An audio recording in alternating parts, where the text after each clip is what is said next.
British പ്രധാനമന്ത്രി care സ്റ്റാർമറെയും labour പാർട്ടിയുടെ ഇപ്പോഴത്തെ പോക്കിനെയും അതിരൂക്ഷമായി വിമർശിച്ചുകൊണ്ട് വനിതാ എംപി രാജിവെച്ചു. കെന്റിലെ കാൻഡർബറിയിൽ നിന്നുള്ള പാർലമെന്റ് അംഗമായ റോസി ഡഫീൽഡാണ് സ്റ്റാർമറിൽ വിശ്വാസം നഷ്ടപ്പെട്ടുവെന്ന് പരസ്യമായി പ്രഖ്യാപിച്ച് പാർട്ടി വിട്ടിരിക്കുന്നത്.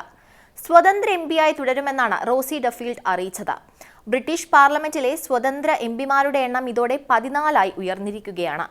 വിലപിടിപ്പുള്ള വസ്ത്രവും കണ്ണടകളും താമസ സൗകര്യവും ഉൾപ്പെടെ സ്റ്റാർമറെ വൻ തുകയുടെ പാരിതോഷികങ്ങൾ കൈപ്പറ്റിയതുമായി ബന്ധപ്പെട്ട വിവാദം കത്തി നിൽക്കുമ്പോഴാണ് ഡഫീൽഡ് പാർട്ടി വിടുന്നത്. മന്ത്രിസഭയിലെ മറ്റ് ചിലർക്കെതിരെയും പാരിതോഷിക ആരോപണങ്ങളുണ്ട്.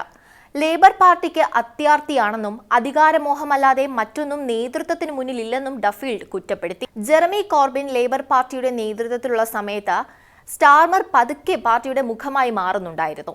2019 തിരഞ്ഞെടുപ്പ് തോൽവിയെ തുടർന്ന് ജെറമി കോർബിനെ പാർട്ടിയിൽ നിന്ന് താൽക്കാലികമായി പുറത്താക്കിയപ്പോൾ പൂർണ്ണമായും ലേബർ പാർട്ടി സ്റ്റാർമറിന്റെ കയ്യിലേക്ക് വന്നു. 2015 ബ്രിട്ടീഷ് പാർലമെന്റിലേക്ക് തിരഞ്ഞെടുക്കപ്പെട്ട സ്റ്റാർമർ 2020 പാർട്ടിയുടെ നേതൃത്വത്തിലേക്ക് വരികയും ചെയ്തു.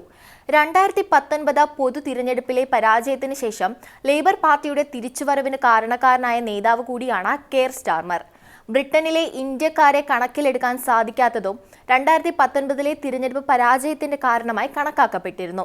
എന്നാൽ ഇത്തവണ അകന്നുനിന്ന ഇന്ത്യൻ ജനതയെ വീണ്ടും ഒപ്പം നിർത്താൻ സാധിച്ചുവെന്നതും സ്റ്റാർമറിന്റെ വിജയത്തിൽ നിർണായകമായി.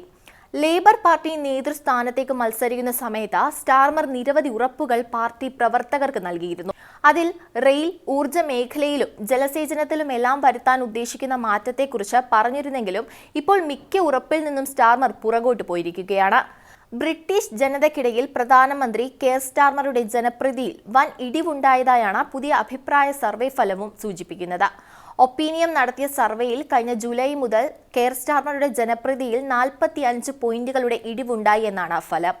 ലേബർ പാർട്ടിയെയും സർക്കാരിനെയും ഞെട്ടിപ്പിച്ചുകൊണ്ട് വെറും 24% വോട്ടർമാർ മാത്രമാണ് ഇപ്പോൾ സ്റ്റാർമർ പ്രധാനമന്ത്രി എന്ന നിലയിൽ മികച്ച പ്രകടനം കാഴ്ചവെക്കുമെന്ന് വിശ്വസിക്കുന്നതെന്നും കണ്ടെത്തി.